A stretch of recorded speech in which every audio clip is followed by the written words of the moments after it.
આયુષ્માન યોજના અને પહેલાની મા યોજના અંતર્ગત 50,000 કરતાં વધારે દર્દીઓની નિઃશુલ્ક સારવાર કરી ચૂક્યું છે.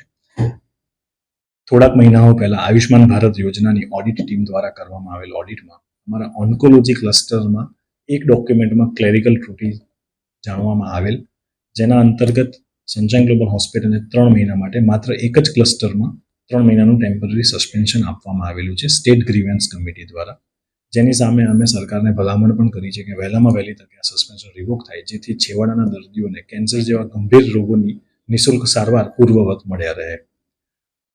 બીજા બધા જ ક્લસ્ટરો જેમ કે હૃદયરોગ, ઓર્થોપેડિક્સ, ડાયાલિસિસ, યુરોલોજી, નેફ્રોલોજીમાં પૂર્વવત આયુષ્માન ભારત યોજના અંતર્ગત નિઃશુલ્ક સારવાર અહીંયા ઉપલબ્ધ જ છે. ના, ખ્યાતિ હોસ્પિટલના મામલો અને આ મામલો બંને તદ્દન અલગ છે, એને કોઈ રિલેશન નથી. અને સનશાઇન ગ્લોબલ હોસ્પિટલનો આ જે નિર્ણય હતો એ ખ્યાતિ હોસ્પિટલની મેટર થઈ એના પહેલાનો નિર્ણય છે સરકાર. Doctor Sanjay Patoliya sunshine global hospital સુરતમાં જેવી રીતે 100થી વધારે વિઝિટિંગ સર્જનો સેવાઓ આપી રહ્યા છે, એ જ રીતે છેલ્લા 1.5-2 વર્ષથી વન્સ ઇન અ મંથ એ અહીંયા આગળ આવીને પીડિયાટ્રિક પેશન્ટ્સની સારવાર કરતા હતા.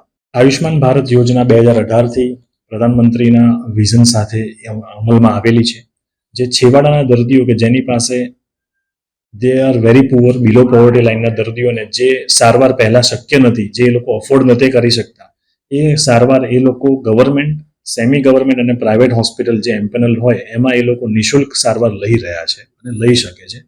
જે યોજના આખા જ ભારતમાં કાશ્મીરથી કન્યાકુમારી અને કચ્છથી લઈને વેસ્ટ બેંગોલ સુધી અમલી છે. ઘણા સ્ટેટે આ યોજનામાં સરકારનો સાથ નથી પણ આપ્યો. અમુક સ્ટેટ જેમ કે પંજાબ, દિલ્હી અને કલકત્તા, તો ત્યાંથી જન આંદોલન થઈ રહ્યું છે આ યોજનામાં જોડાવા માટે.